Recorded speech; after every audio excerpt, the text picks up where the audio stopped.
Who do we hate? Copyright strike bots. Why do we hate them? Because they keep taking down all my videos.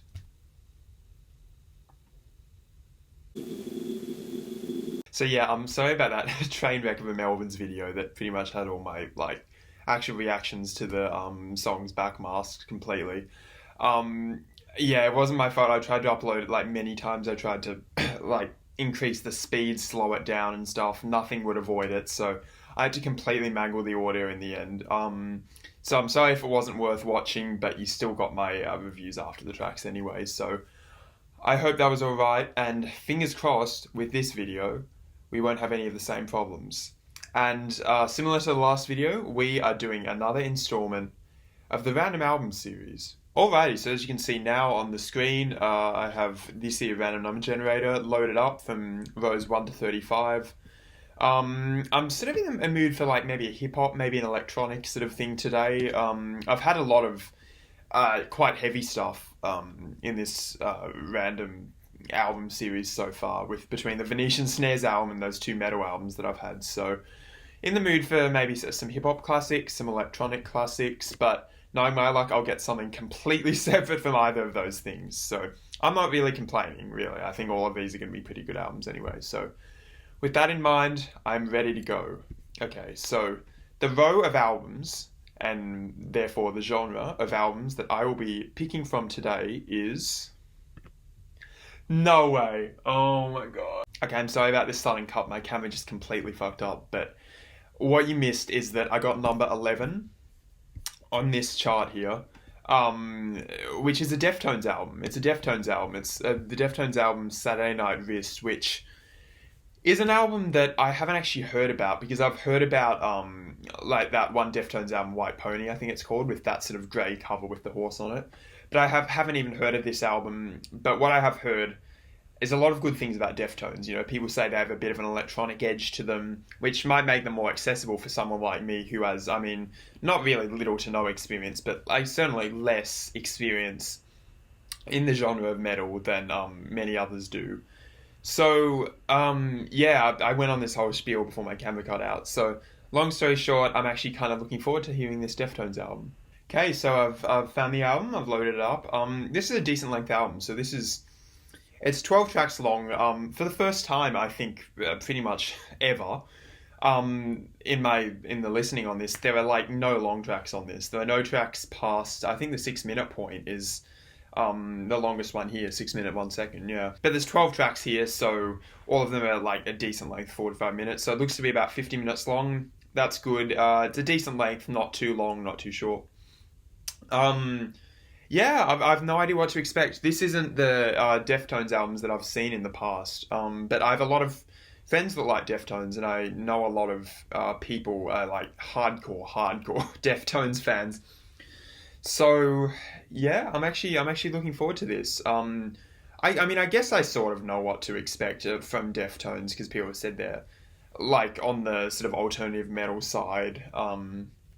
A little bit sludgy, a little bit of a cold sort of electronically treated edge. But this could be something completely different. That could be their other albums. I have no idea what this one's going to be like. So, you know what? I say we just get into it. This is Saturday Night Wrist by the Deftones. First track is called Hole in the Earth, 4 minutes 10 long. Let's see if this can beat the Melvins album that I listened to in the previous video as the title of my favourite metal album on this chart so far. It could happen. Let's see. This is track 1, Hole in the Earth.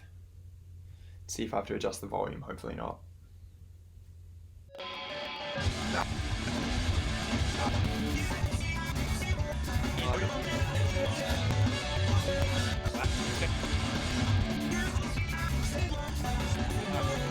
Yeah, again, as I sort of said just then, this is sort of what I expected, but also sort of not. This is, it's not as, the production at least isn't as punchy and direct as I thought it'd be. It's actually very atmospheric, very spacey, very solid instrumental definition, with everything sort of drenched in, I think, some reverb. This is a very, very spacey song so far, which I've heard sort of Deftones are a bit, again, more direct like sort of in your face than this. So this is interesting. I always like when bands subvert my expectations like that.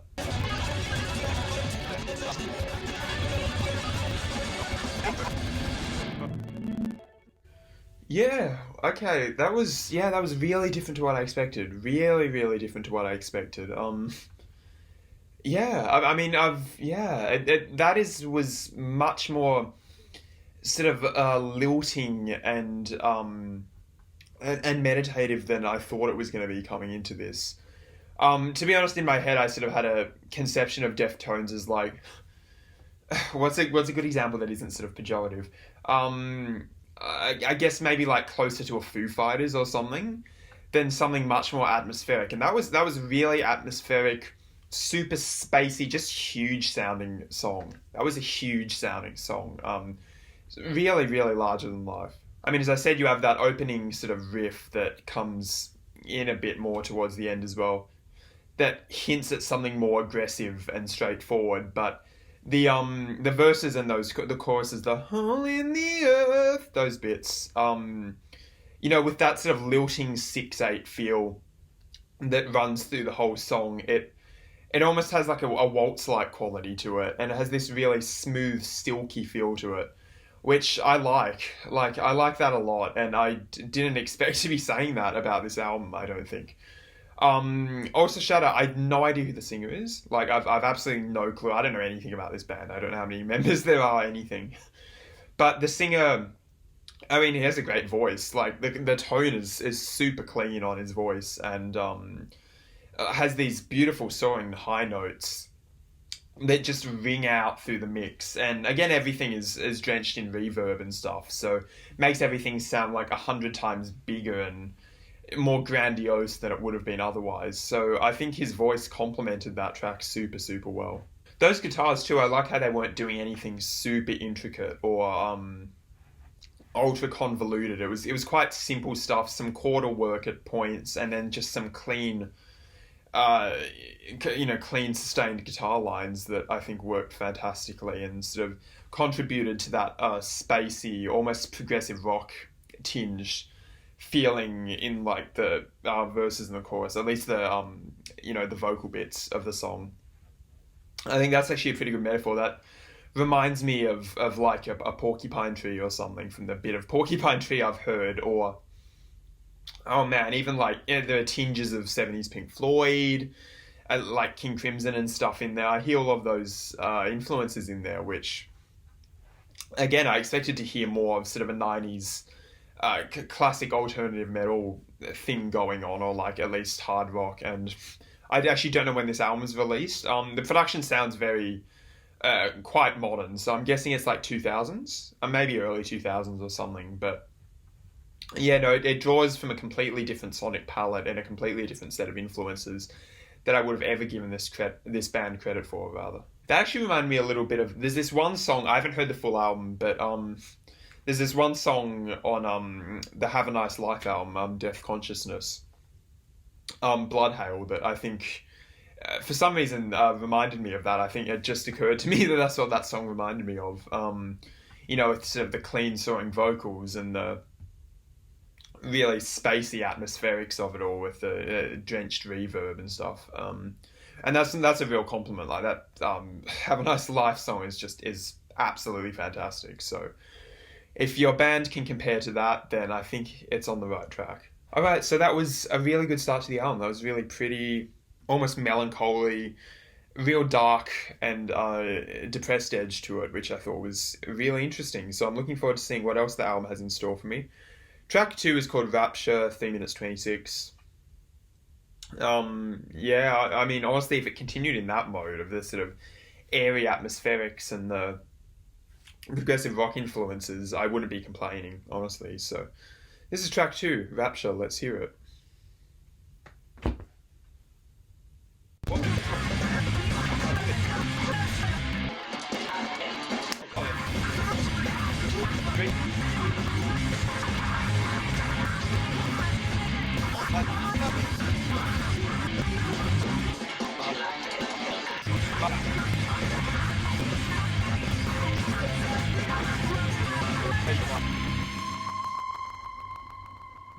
Yeah, so it's interesting how much different that is to the first track. I mean, while the first track was, as I've said a million times, super spacey and atmospheric, this is much rawer, lent more into the metal tradition from which this chart derives, or this section of the chart derives rather, with a much sort of more sort of lo-fi indie aesthetic to the production, a much rawer sort of scream tone on the vocalists' vocals, much more distortion on the guitars, and although there were some keyboards in there, as I said, to fill out the mix, the whole thing just sounded much more like, garage rock-esque or metal-esque, leaning away from the progressiveness more into the actual metal, the like stoner metal, sludge metal side of things. So I thought that was interesting how the two tracks showed what sounds like two completely different sides of this band. There were bits I liked of that quite a bit.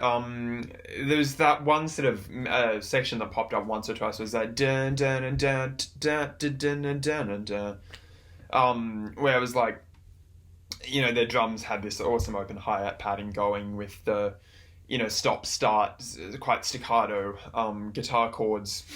I thought that was really cool. It reminded me maybe of some stuff off the Fragile by 9 Inch Nails, or at least, in that sort of alternative metal tradition. And again, I'm sure they sound like they're probably quite 9 Inch Nails influence, these guys.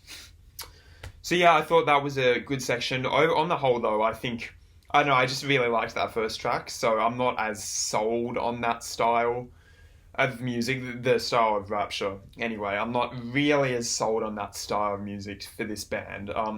Because honestly, maybe as the album continues and they do more stuff like this, I will be more sold. But honestly, when the vocalist, I think in particular, he has such a beautiful voice that he could keep clean. But I feel like when he, makes it all growled and distorted, it's like throwing paint all over a Rembrandt or something. Like you just want to clear it off and get to the beautiful soaring notes underneath. So yeah, on the whole, I wasn't as big a fan of that as the first track. And that's okay. I mean, you can't win them all on an album, honestly. And I also think because it's part of the reason why I'm not as big a fan is because it's a completely different style, which means, obviously the riffs and melodies are more atonal and have less conventionally pretty sort of harmonic movement to them. I think possibly as the album goes on and I sort of settle myself into that style more, I'll come to like it. I'll grow to like it. But we'll see how that progresses over the album, honestly. So I'm going to move on to track 3. This is the longest track of the album at the huge length of 6 minutes and 1 second, which is such a grateful. I'm so grateful for that. The fact that all of these songs are pretty short. It's called Beware, a title of one of my favourite Death Grip songs. So hopefully it's as good as that song. 6 minutes, 1 second long. Will it be in the vein of the first track or the second track or something completely else? Something completely different, rather. Let's see. This is track 3.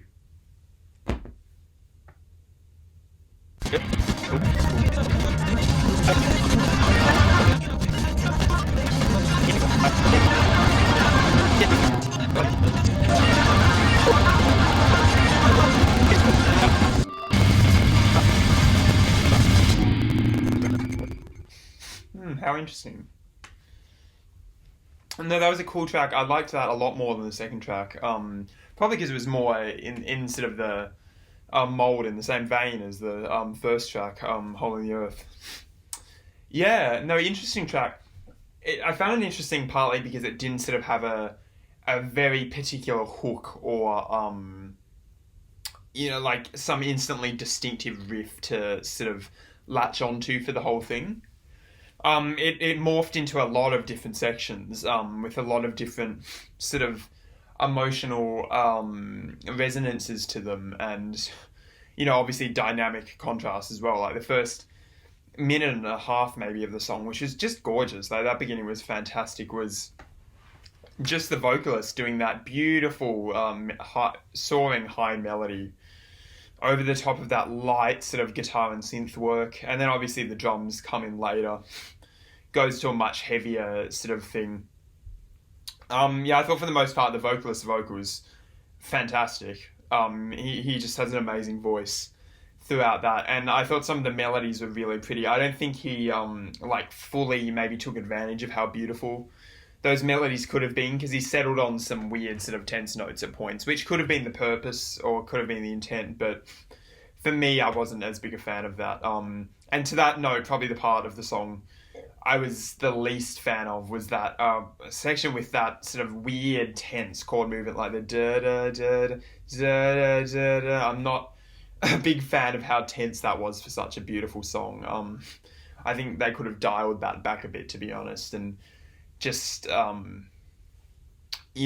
fully committed to how world-endingly gorgeous parts of that were, and parts of that really were truly world-endingly gorgeous. Yeah, just those bits where it was like the lush synth chords with that light sort of buzz to them, coupled with those like flying high notes, which is some of the best sections of the 3 tracks that I've heard so far on this album. So I thought they were fantastic, and also that section right at the end, like in the last minute or so, or like 30 seconds, where it actually did commit to going heavy, but it was more sort of simple, more straightforward, more easy to digest. I think that was a really fantastic moment too, and great drum work throughout this whole thing. I mean, it's not super like show offy, I think is the non-scientific term, but not super show offy or anything, not super dense, just sort of hits the right accents that it needs to and doesn't go over the top, which I think is quite nice. And there's something to be said for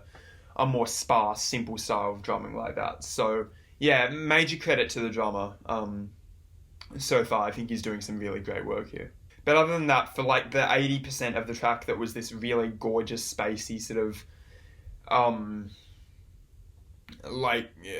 that sounded like it was constantly sort of playing it at the very edge of metal but not quite stepping over, I loved those bits. And towards that end bit as well, where it just committed to full metal, loved that too. Only bit I didn't like were those sort of tense sections with that weird chord movement, but other than that, really spot on track.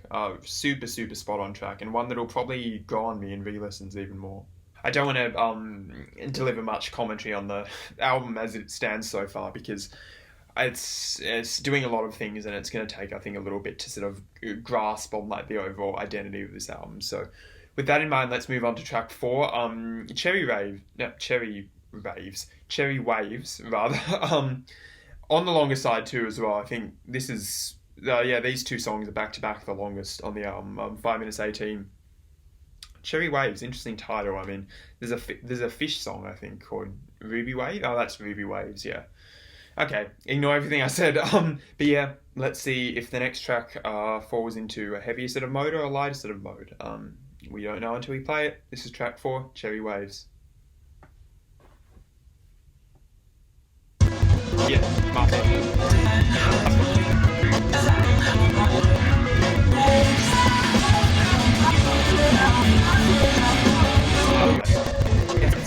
because weird that sort of that guitar line, particularly in that section, was that da da da, or some like a note that doesn't fit in the rest of the key, which I mean, I guess you could say it creates tension, but I think there's a fine line between creating tension with melodies and chord sequences and sounding like you've just hit a bum note. And I think it'll take me further listens of this track and take me to complete the rest of the album to sort of judge which side that falls on, because it's a dangerous thing to do, play with these pretty melodies and then hit these notes outside the key to sort of displace you a little bit, because it can sound a bit out of place, in my opinion.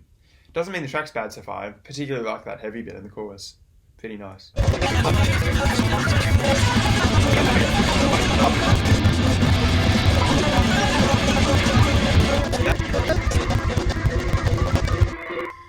Okay, so if you couldn't tell, I'm not a fan of that note. They could have done something a lot prettier than that, in my opinion. Let me know in the comments if you're a fan of that and can explain why that actually works to me, because I think it probably does and I'm probably missing something, but to me that just sounds like a really poor choice of melody. But anyway, yeah, so there were parts of that I really liked. In fact, the main part I really liked in that chorus was the you sort of sections. I thought that little melody is fantastic, and the way he sort of plays around with it as that chorus goes on, I think is pretty interesting. I like that quite a bit, and I love the sort of textures, the guitar textures, the keys, the synth textures. Obviously, the ton of reverb that goes on in that chorus in particular. Liked all those bits. Yeah, I'm not as big a fan of those sort of formless marching band-esque sections before each chorus. Like, to be honest, the only thing I can remember about them is that weird-ass guitar melody. Not a big fan of that. Not a big fan of those marching band drums. I feel like something a bit more, like, maybe a bit more delicate, sort of less, like, what's the word? Maybe something a bit less direct, maybe a bit more shifting or something, then that could have been a bit better. I don't know. Yeah, this is a weird album so far. There's something a bit, a bit like Uncanny Valley almost about the way they use melodies and stuff, because they use melodies in a way that a lot of bands, like, I've never heard them do, in that they have this very strange melodic harmonic movement that you wouldn't expect at all in a lot of these songs. Again, Hole in the Earth was more conventional, the first track. But these last three have done very strange things. Very strange things, and when they sort of hint at pretty things, often they follow it up with something that sounds a bit, more dissonant or a bit more flat, which is interesting. Yeah, it's hard to... I mean, it's hard to, like, a lot of these tracks are missing an instantly, as I said, identifiable hook or riff or anything to catch on to. It's maybe I'm approaching it wrong. Maybe this album's meant to be more like of a sort of very tonal, like mood-based album in comparison to a lot of others. So I think that's all really interesting, and it's worth keeping in mind as I go forward. I'm going to keep going forward, and I'll probably be able to deliver more sort of detailed commentary on this album later. Track 5 is called Mein in German, I'm guessing. So again, we're on the shorter side. This is 3 minutes 58. Yeah, who knows? Who knows what this will sound like? Let's go.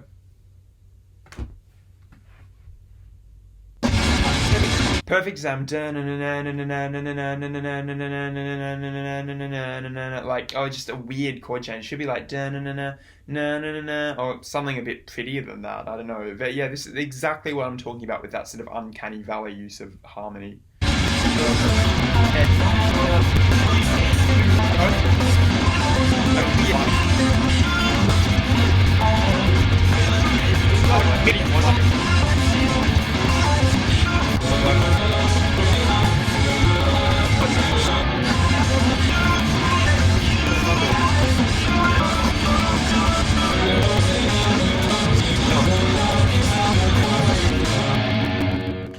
No, I'll be the first to say that I wasn't as impressive to me. I didn't like that one as much. It's interesting to have that track come so soon after my talk about the sort of the uncanny valley that some of these songs fall into, especially harmonically, because like that was very strange. That very strange chord movement in pretty much the entire song, with like this movement between chords that sound almost like a semitone apart or something, which is very unconventional, like very strange. Very, very strange. And it doesn't fall into... I sound like such an old fogey, like wanting conventional stuff here, and God, I hate this is what I've become, but I almost wish they had more of like a poppy chord structure in some of these songs, because I think they have so much potential to be beautiful, and it's just... They try and do all this weird experimental stuff where I don't think it works as well. Like, I think the vocalist's vocals are too pretty, honestly, to be hidden underneath those really tense, weird, and discordant chords. That song in particular didn't really have any sort of, like, hook or riff or anything to latch onto throughout pretty much the entire song. As a result, the whole thing sort of seemed a bit, like, ineffectual to me, a bit, like, irrelevant to the grander scheme of the album. Like, I almost think... I pretty much remember nothing about the track, and it's literally just finished, which isn't always a good sign. I didn't find that particularly memorable.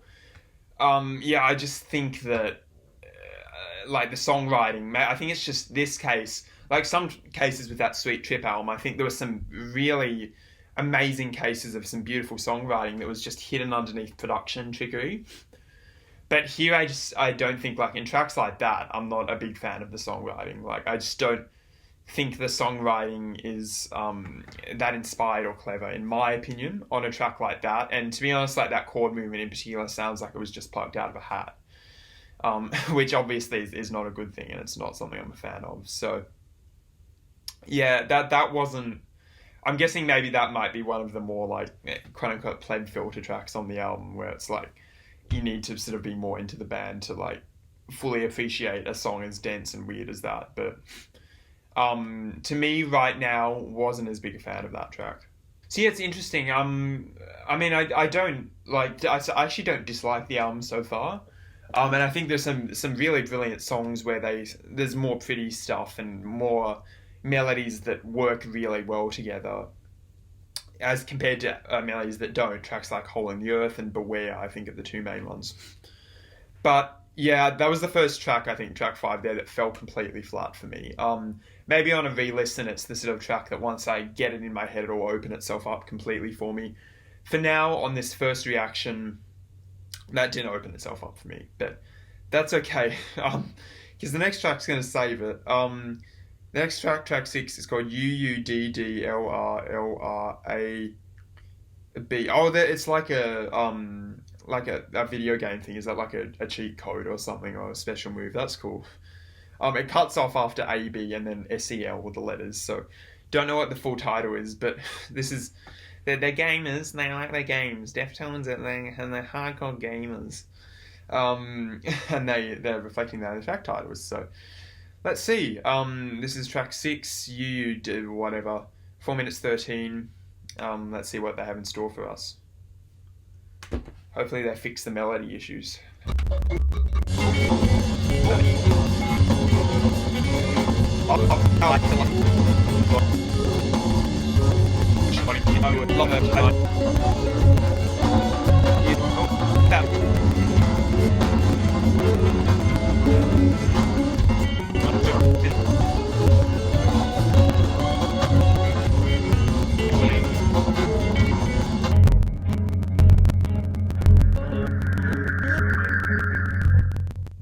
Yeah, how interesting. So that was much different to the first 5 tracks. No, I enjoyed that. I really enjoyed that. How interesting for them to put, like, a very strange instrumental rock track with not even a hint of metal. Like, that's about as far from metal as rock can get, pretty much. How interesting to put that, like, smack bang in the middle of the album. Maybe that was intended to sort of function as like an interlude to split the two halves of the album apart. If so, I think that worked quite well. That was a really good palette cleanser. A really pretty thing. I actually sort of that guitar line, the da-na-na.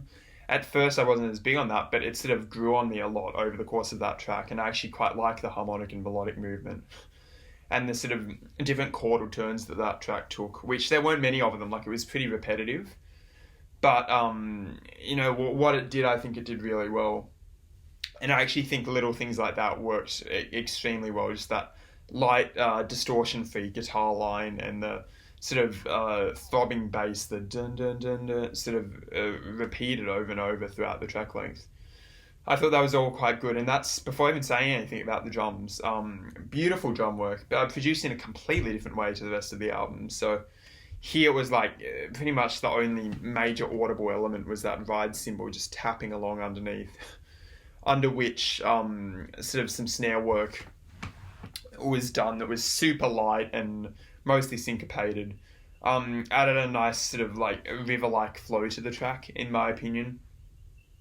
I thought those different elements sort of molded together and danced around each other really beautifully. I think it all came together in a really pretty way.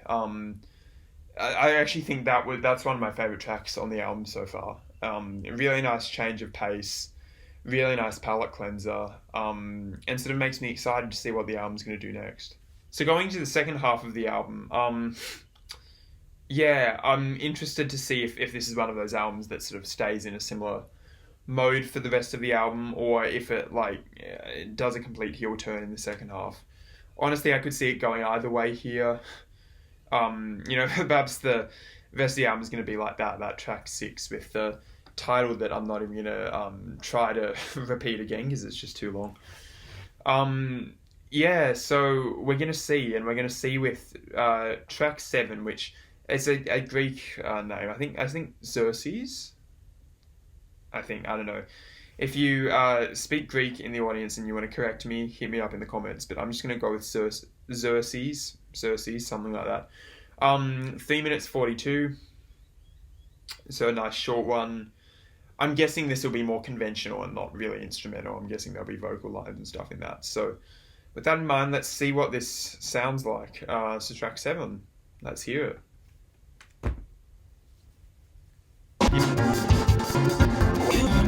Hey,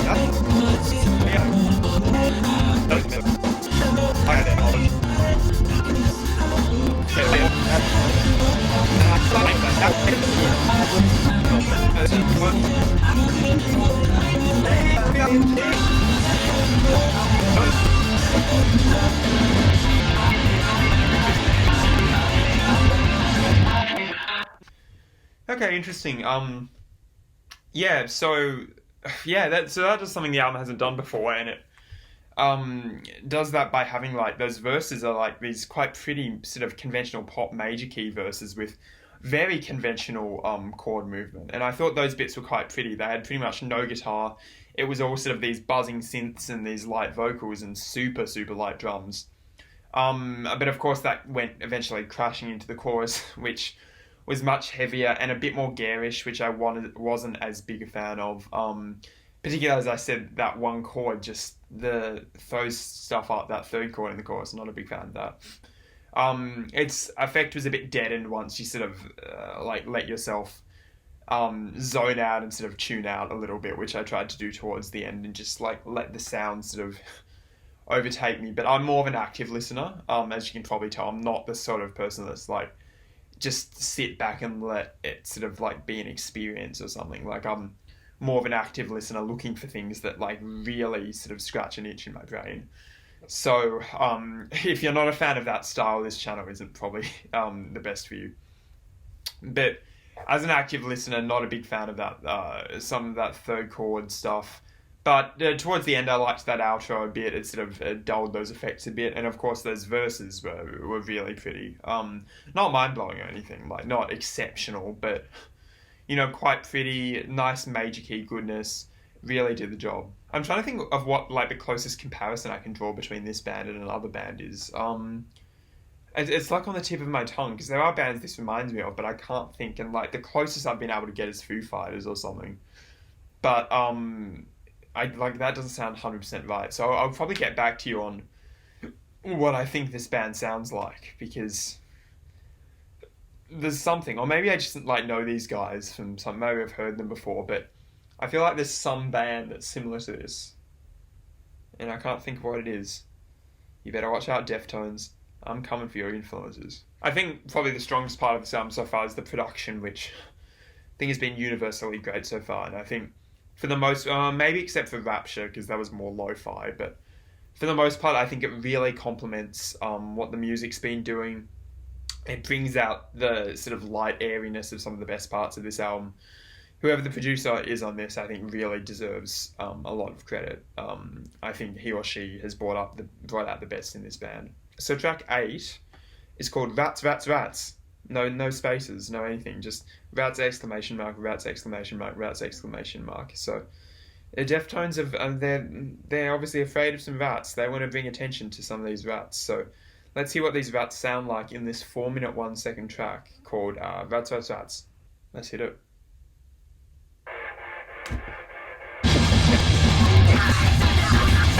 Just like what a bar of 7/8 followed by a bar of 5/8, which sort of makes 12/8 in total. That's a very unconventional use of meter. Very, very unconventional.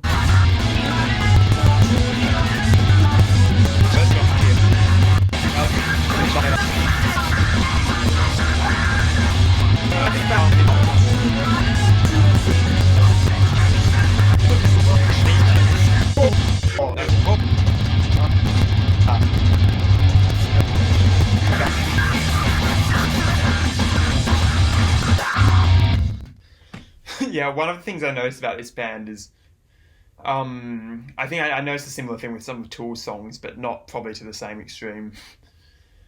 This band seems to like they sort of each song is like four different songs put in one, and I think it comes out particularly here. Like they wrote that song to be four different songs. Like they wrote the da da da da da da da sort of the chugging thing, which is really cool, and then they wrote the chorus, which is more spacey and airy, a bit slower.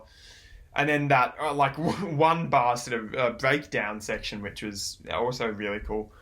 And then towards the end, that super fast, like almost speed metal, like grindcore thing, which was also fantastic. And I think that was one of the biggest energy jolts on the album so far.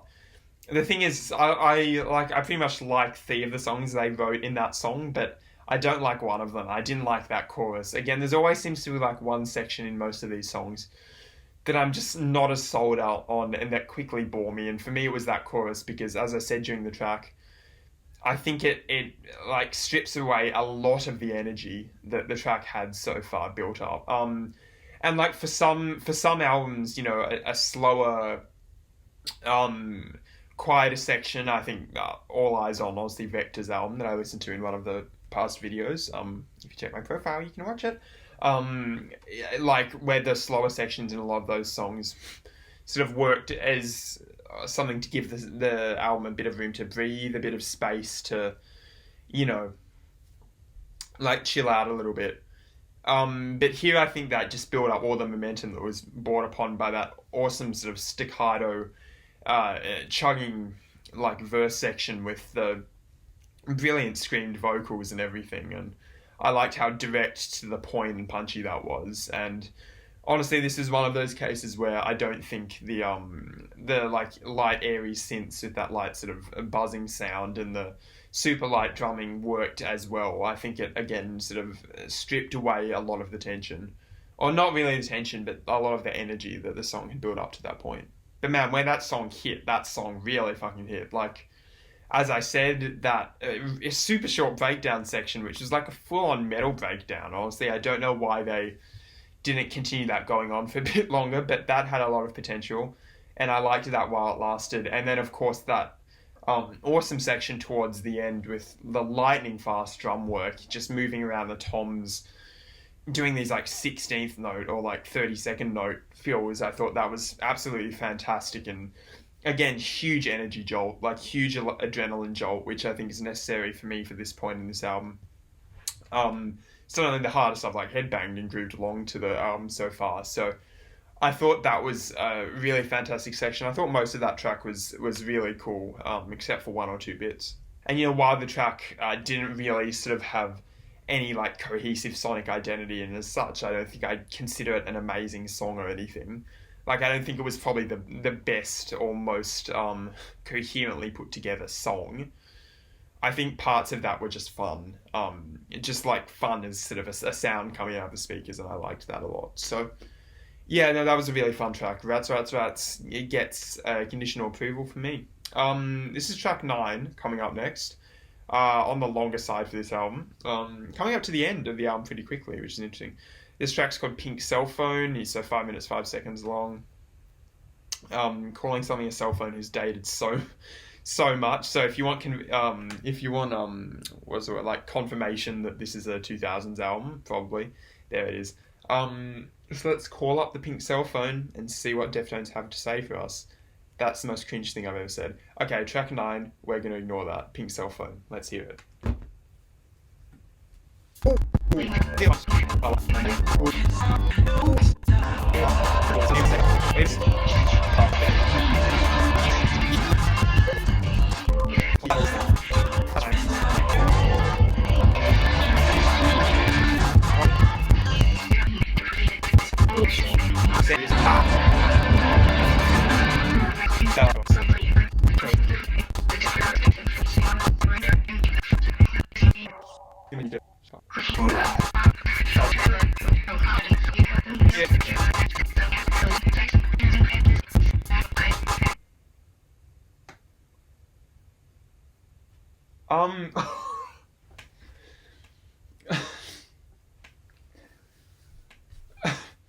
that end bit is pretty much like thrown out everything I was gonna say about that song. That was very like yeah, this album hasn't really had a sense of humor so far, to be honest. And I think that last little bit there is like full of humor. That was really like dark and sort of gross, like scatological humor, but still humor nonetheless, which I thought is that's quite amusing. That's quite funny. I wonder where that. I'm guessing that's not a vocal sample now at this point. I'm guessing that's directly recorded and just like put under like radio sort of effects and stuff. That was weird. That was a weird track. But I think that also happens to be my favorite track on this album. And I feel bad saying that because it's also what happens to be like completely different to every other track on this album. But it's still my favorite track on the album. Like that was pretty much an IBM track or something, or like an IDM track, or like like an industrial sort of techno track, and the others were nothing. The others are like hard rock songs and metal songs, and that is just completely different. Like that has echoes of Nine Inch Nails in it. Has echoes of what's some other good bands? Just like sort of I guess like Depeche Mode, another good comparison for a track like that.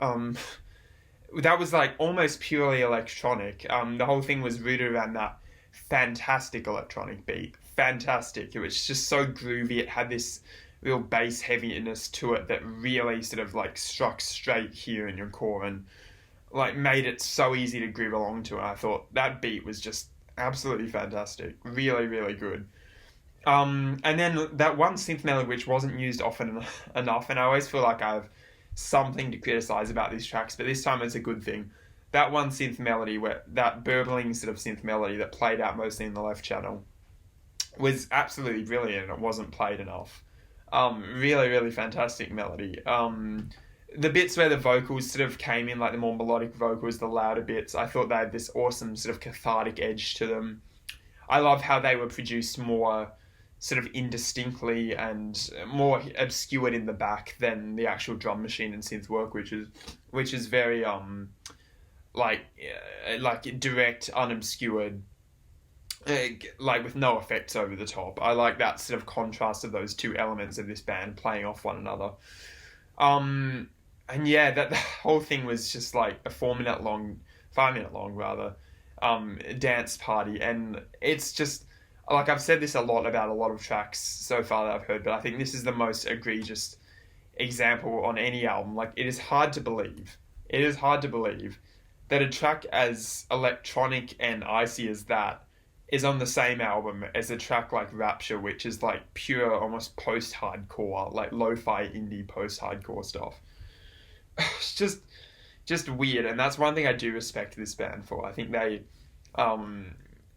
do have an edge to them. Like they do have an edge, and they do like to take risks, by the sounds of it. And not a lot of them pay off, but when they do pay off, like in the case of that track 9, Pink Cellphone, they really, really freaking pay off. So that was such a fun track, even if the end was like just pure gross out humor. That was an absolute ton of fun, that track. Honestly, my favourite track on the album so far, which is probably complete sacrilege because it's completely different. So I really like the song on the album that is nothing like the rest of the album. Aren't I a great music fan? Okay, we're going to move on. So we're up to the last 3 tracks here. Track 10 is called Combat, so a bit on the longer side here, still 4 minutes 46. Combat sounds has connotations of aggression and stuff, so maybe it's more in the mold of rats. And by the way, as I said during the track, like Pink Cellphone coming directly after rats is a really bold and cool move. I really liked that because those are like complete opposite sides of the musical spectrum in terms of what this band does. So let's see if Combat is also like closer to a rats. Sounds more aggressive, sounds more guitar heavy. Might not. We'll see. Track 10, Combat. Let's hear it.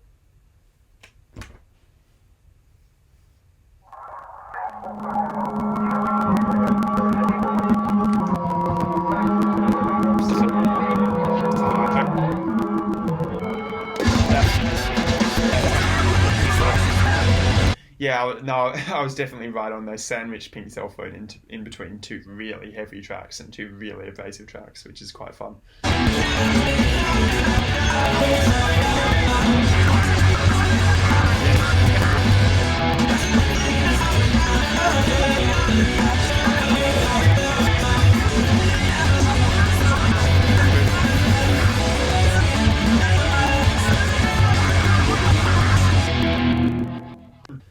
Yeah, that was. I mean, yeah, nah.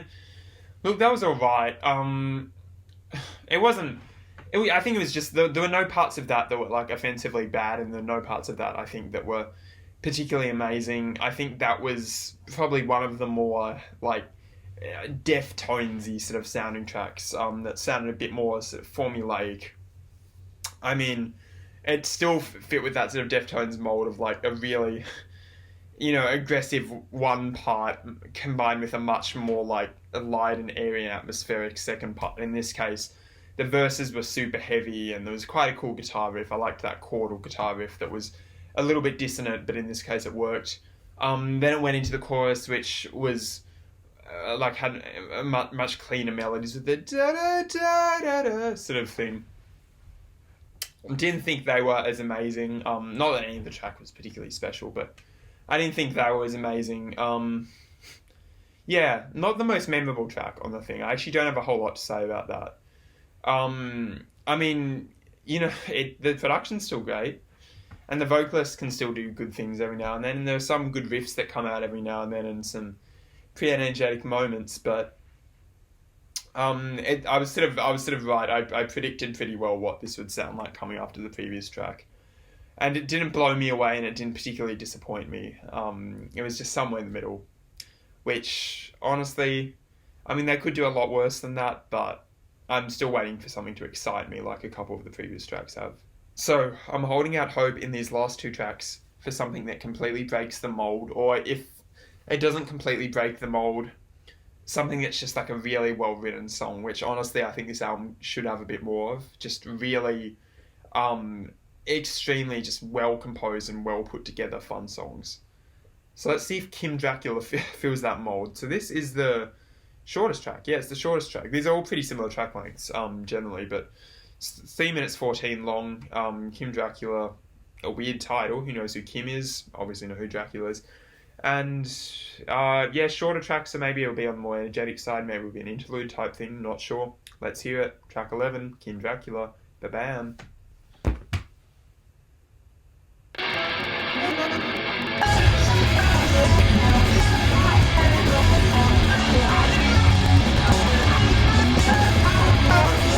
Yeah, there are always little bits and pieces of melodies and harmonies in these songs that I like, but I just wish the whole thing I could like,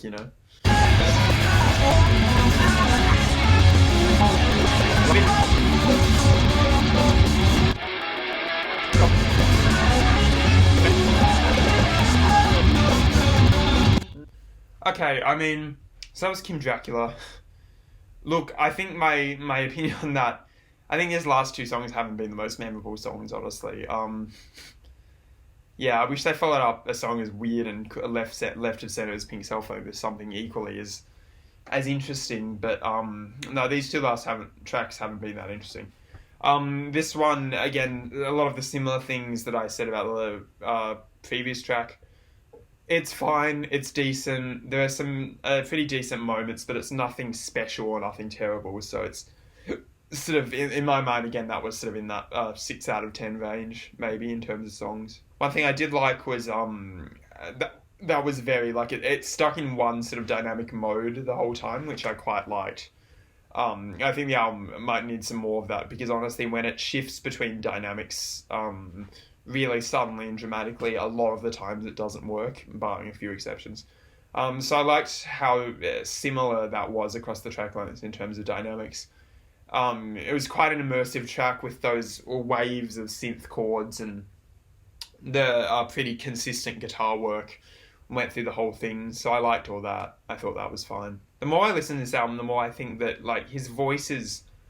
I kind of liked it at first, but it's also nondescript. Like, it doesn't really have a real, like, personality or a real like distinct tone or timbre to it. It's a pretty interchangeable vocal performance, to be honest. Like I hear other vocalists in other bands that have done very similar things to him. So he's fine. Like he's technically fantastic, and he can do pretty much anything with his voice. I think that he wants to, but I think I almost wish the band had more of a sort of distinct sounding vocalist to sort of give them that extra edge.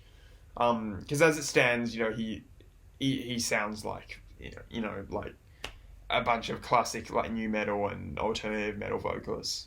Okay, so let's finish this album off. Yeah, my commentary hasn't been really as interesting this time, has it? But I'll try and deliver some more at the end. It's mostly because I'm just like not particularly enthralled by this album. Spoiler alert, by my opinions at the end. But who knows, the track 12 might completely change my opinion. It's called Rivière, something like that, some French title. 3 minutes 45 seconds long. Let's close out the album. Hopefully it's this. I just honestly hope they can do like a big dramatic sort of close of it, end out a big dramatic, like often sort of really heavily produced album. So let's see if that's what they shoot for. This is track 12. Close things out.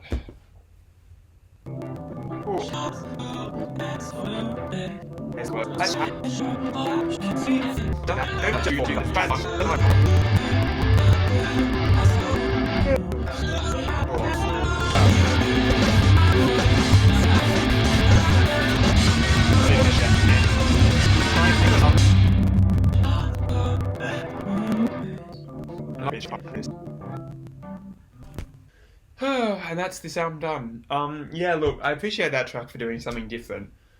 At least arrangement wise, like I appreciate it for sort of sticking in this really like guitar and voice mode for pretty much 2/3 of it, only sort of going to a much heavier section in the middle. And I mean the drop was quite cool, the transition between them was quite cool, but otherwise, that song sort of suffers from a lot of the same problems that the rest of the tracks on this album do, in my opinion. And that's what I'm going to go through now. So, Deftones, I've actually almost forgotten, what's the album called? Yeah, Saturday Night Wrist. Okay. So, Saturday Night Wrist by the Deftones. I thought it was...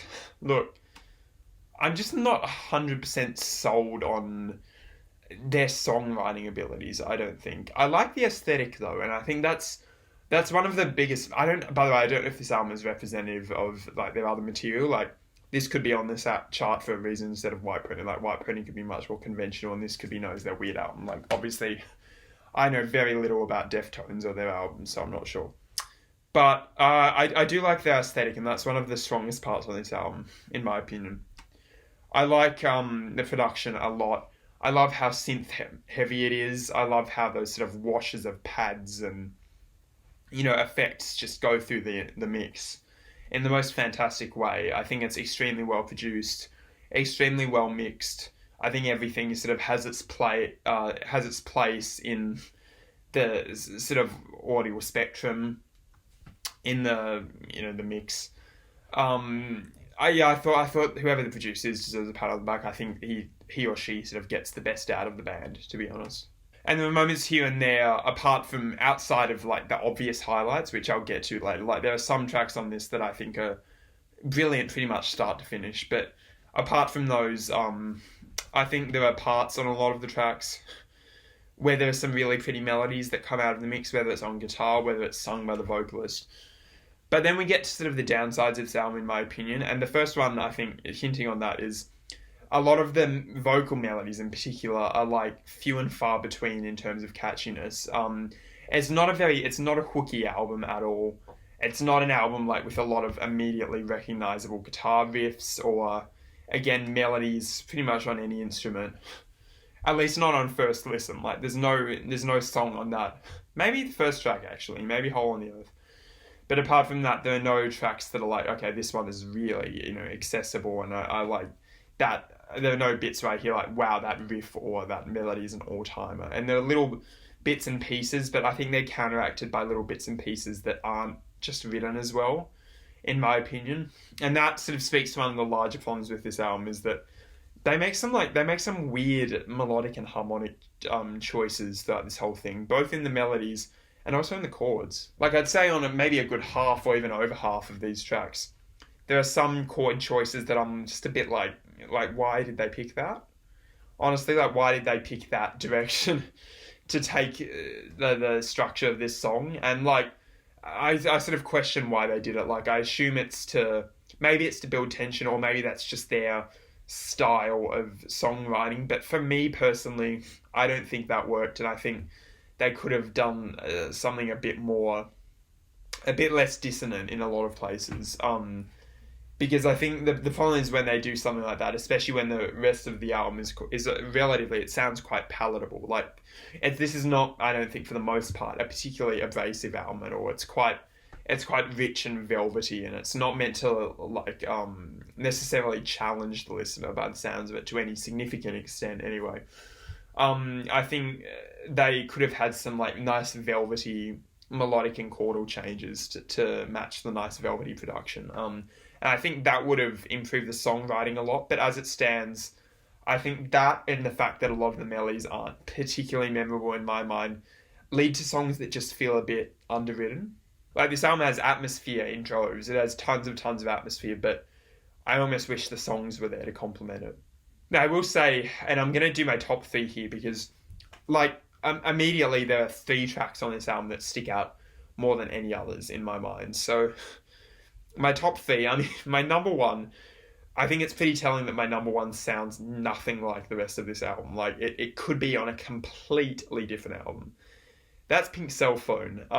That was one of the grooviest, most intense, most, like, just dancey and boppy IDM tracks I think I've ever heard. And coming from a band that sort of generally has lent towards metal on the rest of the album, that is so weird. Like, when people told me that they were sort of quite an electronic band, like they mixed sort of electronic elements with heavier elements, I didn't think they would mean anything like what they did with Pink Cellphone. But that beat was just fantastic and brilliantly produced. The production was suitably sparse.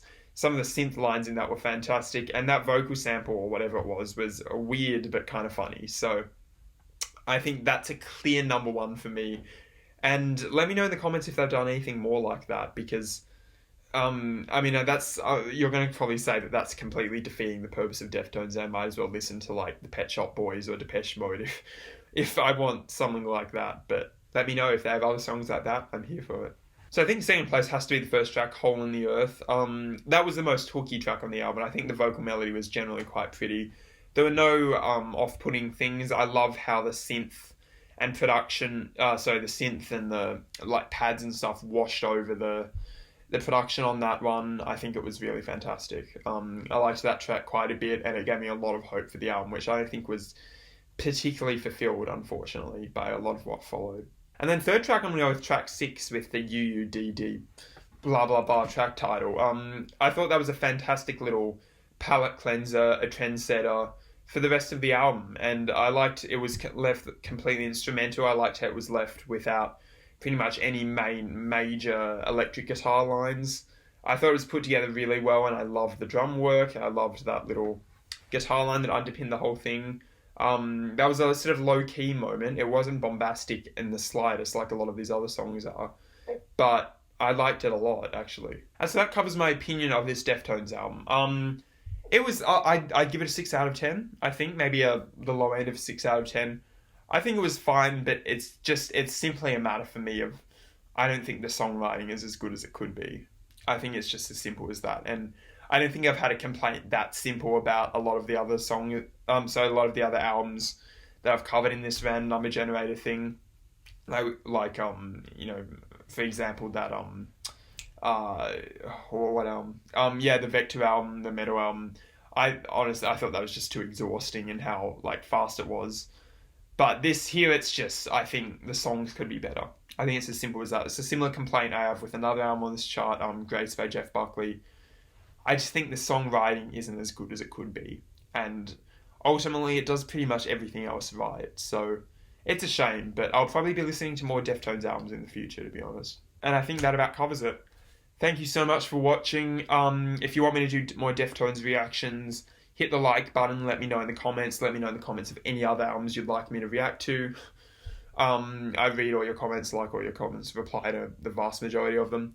So yeah, let me know everything. Of course, subscribe and everything, do all that good stuff, and I look forward to seeing you in the next video. So until then, cheerio.